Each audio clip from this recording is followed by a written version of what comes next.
Thanks so much for joining us today. Thanks for having me. So, how have you been since lockdown has started? What type of creative things have you been up to, if any? Well, it's been kind of insane. I've been quite exhausted, quite tired, and I've got a book coming out soon, so my mind has sort of been focused on that.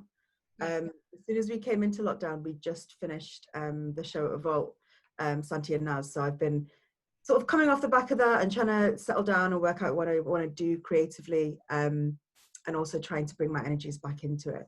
Yeah. Well, Santi and Naz did brilliantly at Vault. How did you find coming out of that? And you guys won an award.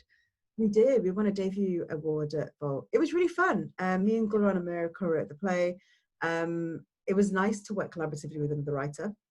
Yeah. How did you find that? We're both quite similar in that we're quite erratic writers. So we spent a lot of time together using the same Google Doc in the same room and just talking and writing. And then editing, and then we do nothing for weeks, and then be like, "Oh no, we have to do this play. We've got this play that's coming up at Vault now. We have to do something." And then we both panic and then meet up again. But it's really good. You know, we have different skill sets, different ways of writing dialogue, different ways of writing comedy. But it's really nice to throw my comedy back at somebody and then have them respond and tell me whether it's actually funny, whether it works, whether it falls flat. Because often when you're writing, you just write comedy and you hope that someone finds it funny. Yeah. I guess it's sort of come off the back of conversations that me and Gloria had about partition and about the lack of women's voices and female voices. The conversations around war and conversations around partition of India and Pakistan are very much centered around violence and around men. And we were really interested in what happens to the stories that are of the people living in the villages at the time of partition that aren't directly involved in it, but are sort of going through it. Yeah. You don't know that they're going through it because there are a lot of people that lived in Punjab, which is where this place is set, and it's split down the middle, and it's such a huge space.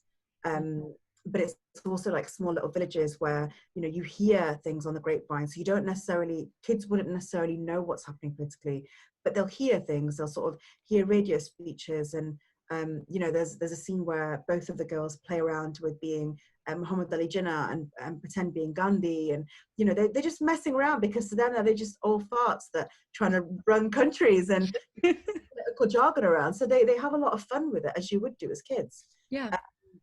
But they're really heavily affected by partition and the consequences of it. So it's their relationship that's really that's talked about. So I feel like their relationship is almost like a analogy for Punjab and about how they sort of come together, and the queer storyline is primary but also secondary to what's happening. And it is about their loyalty and friendship together and about how they survive through this period of time, which is quite difficult. I feel like this time at the moment is really bringing out injustices. And I guess there are a lot of voices that we're just not hearing. And I think we feel like we're hearing a lot of voices, but I've not heard a huge amount from queer voices in mainstream media. And I just wondered how do you feel like we need to connect with those voices right now? It's really hard because I feel like a lot of the queer communities where it started off online initially, maybe like 20 years ago, 15 years ago. For me anyway, it was like, that was where I first came out, was through online forums. And that kind of had to spread into the real world in terms of physical spaces. And we spent the last 15 years developing physical spaces that are accessible, that bring together people from all walks of life, where you don't need internet connection, where you don't need a money or a computer or even a phone to be able to access. And there were, there were loads of groups that are running on a weekly and a monthly basis for that. And I feel like the sudden switch to digital, obviously through no fault, really, it's not really our fault. There's a lot of people that don't have access to the screen in the first place. So if you're living with your parents still, for a lot of younger people, and you don't have your own laptop or your own computer, you can't really access a lot of the online link-ins that people are doing, or the online groups that they're doing on Zoom, for example. You know, if you're living in your house with anybody else, you can't really have things, you can't really speak out loud, because, you know, there's other people and your family members, potentially, if you're not out to them, there's only certain things that you can say. So there's a lot of safety and security as a queer person that you have to do, you know, while you're in the house as well, and you can't access those queer forums as well. And I just feel like there's, while we're hyper connected online through things like Twitter and Instagram, we're also like really disconnected from it. And there's a, I think it's widening that gap of privilege on who has access to the internet and who has access to be able to talk freely at home and who doesn't.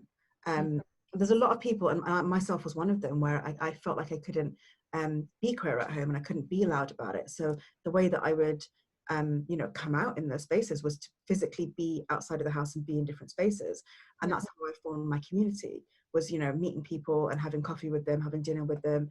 And that's how I became comfortable in my identity. And I wouldn't be able to do that if I was still living at home on my computer. It's really great that organizations have moved to digital, finally, you know, after years of accessibility issues and as sort of petitioning them to have digital versions of the things they're doing. It's really great that everything's moved to digital, but there's less consideration for people that don't have access to internet. There's a lot of like phone call stuff happening, which is about trying to engage, give people numbers that they can call, and when they call, they get like an automated information service, for example, which would be the same as what you'd find online. There's also some people that I know that are doing like queer like letter writing and book writing things. There's other things that we can think about that is about connecting people more with, on a person-to-person level, that isn't about having access to a continuous stream of internet. And I think it's challenging us to think creatively about it. You know, a lot of artists, a lot of people that have got books, myself included, have to think about, how do we do a book launch without a book launch? How do you sell? Well, you know, you've got your book coming out in 2 weeks, isn't it? In 2 weeks. Yes. I mean, again, so congratulations. It's fantastic. I mean, how are you finding that entire experience and during a lockdown? This book has been such a difficult thing to come out. Like, and it was supposed to come out in May, but then because of COVID, they decided that they wanted to do like smaller, fewer books each month to focus on, because of digital stuff. How have you found connecting with the arts community, and have you been productive, whatever sense that means? I've been not productive in ways that are my creative sphere, right? So I've been doing things that aren't directly related to my creativity, like working at acid acrylic nails. Oh, that's amazing. Oh my gosh, you have to teach me. Oh my gosh. Form is still off, like I think they still need, like, I need to work clearly on my shaping and stuff and filing. But, you know, it took me about 4 hours to do this set. Really? Wow. You know, they're like the dip and powder, and then the monomer, and let it set, and then file off, and then set and whatnot.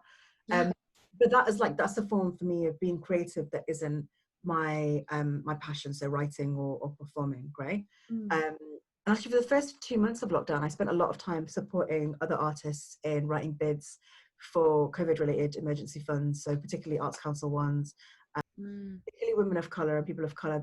There's this difficulty in asking for money that's not related to a project. So I found that there were a lot of women that I was working with that couldn't say, I need this money because I can't pay my bills, because they didn't know how to say that. And then there was this pride thing that we had to go over. So I was helping them overcome that by helping them write that bit, which was, I need to pay my bills, I have no money, kind of thing. And thankfully they've got that emergency fund. So I spent a lot of time doing that in terms of connecting with artists. But there's, you know, I can't do a lot of watching plays online. I can't do a lot of watching poetry gigs online. You know, sometimes it's the reading, and that's as far as I can go with it.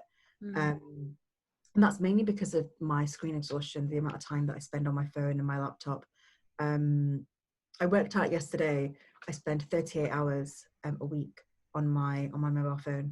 Oh my gosh. But it was just constant Zoom calls after Zoom.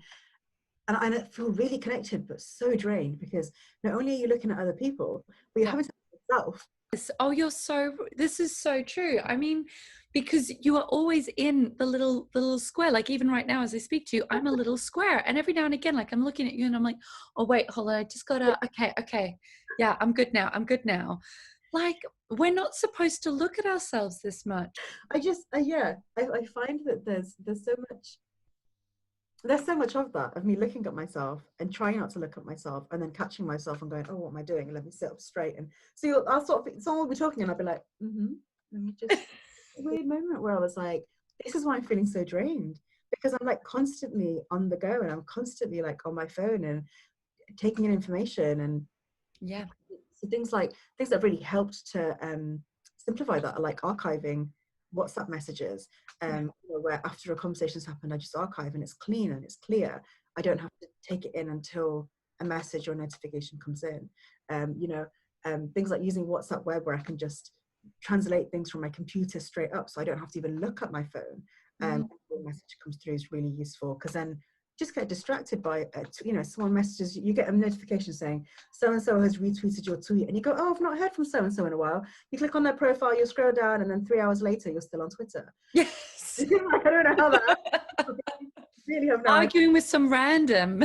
Yeah. It's like, no, David Tennant Doctor Who was the best Doctor Who.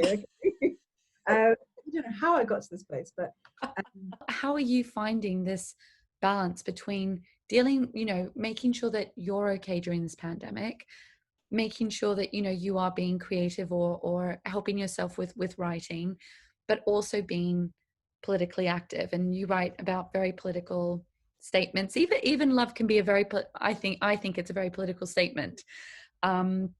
Especially the way that you write about love is very brilliant. How are you managing to balance all that, and what are you doing for yourself? So I feel like love for me is a form of protest, so and a political act in that sense. Yeah, I've been keeping creative and keeping sort of like a journal every morning and doing like morning pages and things like that, which I'd recommend to everybody to do as a way of cleansing your brain. And that's really helped to not carry the trauma of the past day with me into the next day, which is, with the blurred days and everything being blurred, it's really easy to do that. So morning pages is where you get up in the morning, and the first thing you do before brushing your teeth, before going to pee, you grab your notebook and you just write for 10 minutes, 20 minutes. You can start by doing a couple of pages a day if you want. And you just keep writing. And it doesn't matter if you write the same word over and over again until inspiration hits, or whether you write about how you're feeling in that moment, or you write about a dream, or you swear, or you write about what you want to do, whatever it is, you're just writing. And initially it's the practice of continuous writing and writing on demand that you're training your brain and your hand to do. And also to hold your pee for 20 minutes before you have to run. It's good for the bladder, everyone. Really. So but then eventually you'll find that the things that you're writing will move from being immediate response to creative response. And often there's lines in there's even stories in there from dreams that I've remembered that I've taken into my writing. And it's nice to read or flick through after a long period of time the variations in my morning pages, and how some days or some weeks will be really like really elated. I'll be like happy and joyous and like everything's great, and then some weeks are just you don't want to flick over those ones because it's dark and murders are happening, and my dreams can be really weird sometimes. I watch a lot of crime drama, so it's not surprising. But there's a lot of that kind of like tension and anger and ranting and then depression and anxiety and just like stillness and darkness. And it's good for me to read them because it allows me to remember where I've come from, and I mean that in like where I've come from emotionally and mentally in the past few weeks. So it's good to have that as a stabilizing kind of like thing for me to do. But the journaling side of it is really good at training you to write on demand, and I find that now I can write anywhere. It does mean that sometimes you end up writing in places that you wouldn't ordinarily think you'd end up writing in. Like, I remember at uni when I was going out, you write on your phone, and you know, you're sometimes writing in bed with the person next to you, and you're like, it's fine because I just need to get 20 minutes out and then I'm done. And it's funnier when you don't talk about them though as well, because then it's like they're just annoying. Like, and the sun is really beautiful today, and the curtains are really red and the velvety, and you know, you can talk about everything but, and it's funny when you do it that way, because then you're like, what was I thinking? What was I doing? What was I not thinking about? What did I not want to think about in that moment? Yeah. Yeah. Yeah. And because you used to live in London and now you're in Manchester. And I feel like there is, especially for like emerging artists, this real impulse, like, right, if I want to make it, I've got to go down to London. And I mean, you know, after I finished my master's in Norwich, all of my cohort went down to London and I stayed. And that was to like, right, like I couldn't afford to go down to London. I could not afford it. So how do you feel like that transition has been for you to go back up to Manchester? And is there any advice that you'd give? Like, do emerging artists have to go to London, like genuinely? I really struggled coming back to Manchester. So Manchester's where I'm from, and then I lived in London during my degree and a bit longer, and then gained the accent. It seems lost the Mancunian accent, which only comes out if I'm really angry or talking to my mum. Don't know what that says about me, but yeah, when I came back to Manchester, I found it very difficult because I thought London is this hub, London is this space that all the artists are at, and I moved back home with my mum, so there was a lot of that going on in terms of like the relationship and space that I was in. I found that the artist world and theatre world in particular is really London centric still. So there's, you know, I don't exist because I'm not in London almost, and I still have to go down to London to do things, whereas Londoners will get invited to Manchester or invited to the north, and have to do very little work to like move outside London to regional theatres. Whereas as me as a regional writer, I can't even get into regional theatres up here, and I have to, and there's a struggle with our relationships here. Yeah. I do think that there's a lot more collaborative and DIY culture in Manchester, particularly in Manchester, that doesn't really exist in London. And I find that there's this attitude when I'm speaking to London writers and playwrights that they've have a relationship with theatre, they've sent a play to a theatre and now they're waiting for a response and they've not heard back and they don't know what to do, and then they send the play to another theatre. Whereas in Manchester, there's this kind of like, yeah, I sent this play to the theatre and I'm waiting to hear back, but you know, in the meantime, I'm going to do a little sketch version of it over here with my mates and King's Arms or the pub in Salford, and we're just going to do it, and then we're going to record it, or we're going to do a film version, or we're just going to do a reading with some mates and get people together. And I feel like it's because of that that I've been able to do and push the work that I'm doing, because my plays have lived in different iterations and different forms, you know, because of that idea of it doesn't have to live in one place in one form and live there forever. You know, I've got a play called Chop Chop, which was initially called Meet Sarah's, which was it started off as a full-length play idea, which then I translated into a short monologue around partition with one of the characters. So different storyline, same character, then translated it into a 15-minute sketch, which was a completely different storyline, but same characters. And now it's the first episode of a radio play. And it's the same characters, similar storyline, but it's different formats and slightly different tone in each of them. And it's because of that I can kind of like lay it down and go, which one feels true to the story, which one just feels true to what it is that I'm doing. And I'm really, really thankful for that, because I don't think I'd be able to do that in London. I don't think I'd be able to have that, even though the idea was born in London at Tamasha Playwrights Group. It felt like it would have lived as a play, as a full-length piece. I'd keep on editing it and re-editing it and sending it out, and it would just live in that format, and that would be it. And I wouldn't be able to do or get the reach that I've got with it. There wouldn't be this many people that know about the idea and know about the play and be invested in it. I do something with it later on, whether it's a play or a TV series or whatever, I know that I've then got a cohort of people that are slightly familiar with the idea, that are invested in it, that want to know what happens. It's got an audience, essentially. And I think that Manchester really helped with that. Some advice for emerging artists still, like, or just anyone during this time who may be interested, who might want to try out a hobby, like, you know, it seems like as well with your book launch and things that you're doing, it's, you know, you're getting off the screen, you're trying to do a bit more like off screen, a bit more physical. Is there any kind of like creative things that you feel like, you know, would really help support artists at this time? Yeah. So I'd recommend finding something creative that's not your main outlet, or that's not something that you want to monetize. So like whether it's like doing nails, or learning how to do things like origami poems. So this is something that I was working on. And partly because it was for my book that was coming out, and partly because I wanted to do something that was physical, and engaging with poetry and creativity that wasn't a digital thing. So I made this sort of like origami moving lips with Amazing. with one of my poems printed on it. That's fantastic. And it's just a really cute kind of like thing to do. And it took me about a week to work out how to, that way it looks rather sexual. And I mean, the book is called Regarding Desire, RE Desire. So it's not like it's a far step away from that. Exactly. Things, I mean, you know, there's origami frogs you can make, and flowers. And I think it's just finding something that will take your time. And it took me a couple of days to get used to doing it, like as in making the origami lips, and then like a couple of days to work out like how to do it. So it took like a good like couple of weeks for me to work out to do this. And I feel like right accomplishment from, I'm done. I've made this thing, I've worked it out. It looks great. It's almost like curating a product, right? Ah, It's cute to then just have, and the really good thing is that they're really easily postable. So you can just stick it inside an envelope and it's done.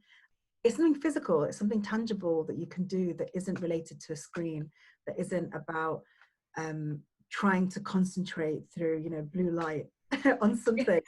So yeah, you don't have to look at yourself. but you don't have to look at yourself if you don't want to. I mean, you can always have a mirror in front of You you can have a mirror if you really. if you really want to.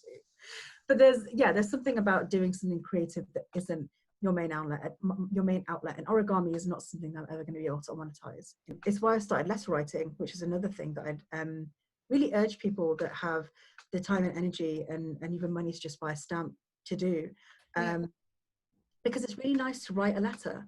It's long distance. It's more, you have to really think long and hard about what you're writing before you start writing it, because you can't delete the line and go back and it looks scruffy. So there's all these things that you have to.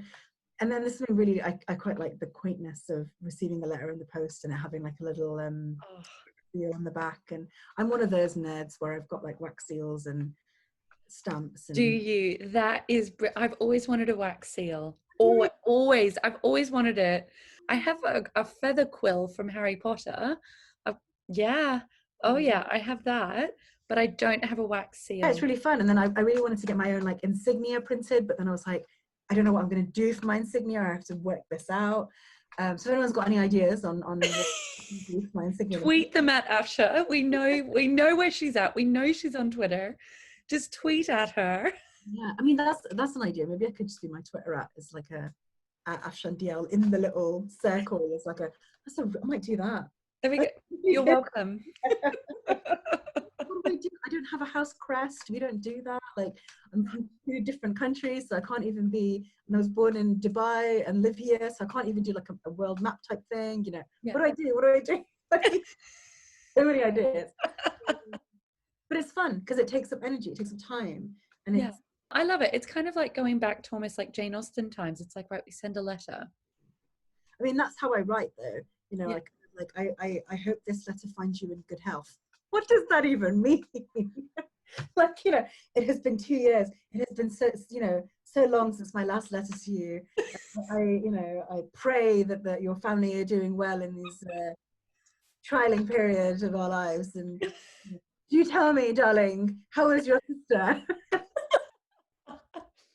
I almost imagine, like, I mean, I don't quite know, and I'm living vicariously through my single friends as to what it's like to date right now. No. And I just feel like if I was single, I would absolutely be like, right, I want to be courted, you know, which is why I'm not single anymore. Like, you know, I just have to hold on to him for dear life because that's just not going to happen. But I love the idea of like, you know, a socially distanced turn about the room, you know? I would love that, where you like wear gloves and you touch only the wrist as you walk around. Oh God, it's very tantalizing. You know what? I feel like the Victorians had something in that. Instead of it being like, oh, you know, I'm going to send him a drunk text message late at night, you know, it was like, you know what? Have a think about it, girl. Write it in a letter.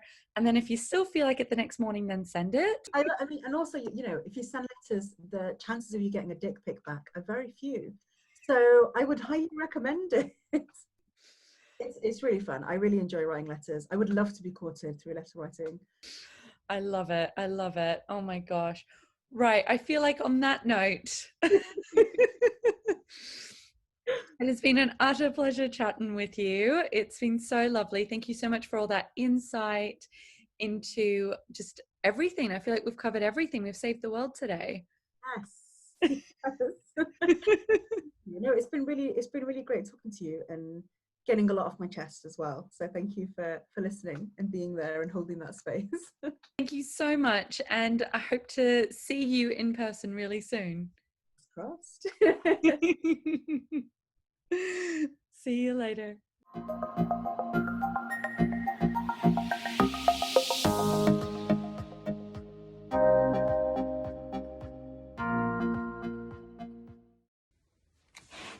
Are we? We're the ones that build houses using YouTube. Play, skip advert, pause, rewind, play, pause, rewind, play, pause. We fix lamps and that boiler, that one leaky tap that keeps you up at night. We Google and Facebook and ask the neighbourhood WhatsApp group if anybody's got a spare pot of paint so that I can do up the garden and one up the annoying neighbour. We watch tutorials after tutorials, just hoping that we can master the art of acrylic nail sculpting, hoping that, and praying really, that our favourite nail techs won't shout at us for our shoddy work. We stack up Amazon boxes over Amazon boxes, enough to build an Amazon full of houses. We're the children of those that inherited books as gifts. First editions with heartwarming messages scribbled on the front pages, cracked spines and that old book smell. We know to read the copyright page first. The lower the number, the higher the pay packet. We pride ourselves in packed bookcases of books we've never read but will judge others by. Organised, of course, by the colour on the spine, then author name, then title. We keep our curtains drawn, but hold rainbows upon our shelves. We hope that one day we'll fall in love and want to memorise the poetry to whisper in somebody's ear. We're the teetotal, sober children of alcoholics who didn't really see the thrill in getting drunk until we were locked inside. Now it's 2 bottles of wine a week, complain a little bit, and get ready to move back and forth between the bedroom and the living room and back again. We use our time somewhat wisely to write poetry, to sing loudly in the kitchen while making the buns our mothers used to bake for us as kids. We buy the flour and the eggs and forget to buy the yeast, but FaceTime with home will save us and the buns. We swipe through all our issues with commitment, but commit to keto diets in seconds. Then remember, we just baked a whole batch of bread and keto is going to have to wait till next week. We come from a place of radical honesty, the kind that does not let a friend leave the house with their skirt tucked into their knickers, but the kind that lies with kindness and discretion. Ask us what we believe and we'll tell you. Ask us why, and I think I've got a book on my bookshelf about that one. We come from a generation of women whose fathers were around, but whose mothers ran houses, raised children, fed armies, cleaned up your messes and your messes and your messes, and never seemed to get into any messes herself. We wonder how they kept those houses standing without YouTube, even with big bad wolves running the world, waiting to blow their houses down. We come from family politics that we low-key miss when we haven't seen them in, 13, 14, 15 weeks. We long to argue with them over dinner tables instead of front yard gates. We're the ones of the resistance, get quoted by academics theorising about our lives, grew up on Twitter using hashtags to ironically describe the depressing lives we live. We protest against regimes across borders. We use memes to politicise, and we will make sure that the revolution gets TikToked. We go to prison for breaching lockdown laws, get spat on by fascists, and argue with the guardians of Winston Churchill's statue. We will wear pigs are haram jackets, but tell our sons not to run in front of them. We're the ones who know that, of course, all lives matter, which is why Black Lives Matter. We take the knee, change moments into movements, and stay silent for 8 minutes and 46 seconds. We're the generation that holds each other in that silence, across the internet and in every single cliche that we are talked about but never allowed to live in. We ask ourselves daily, are you okay? Am I okay? Are we going to be okay? We are, and we will be. It's just a matter of how.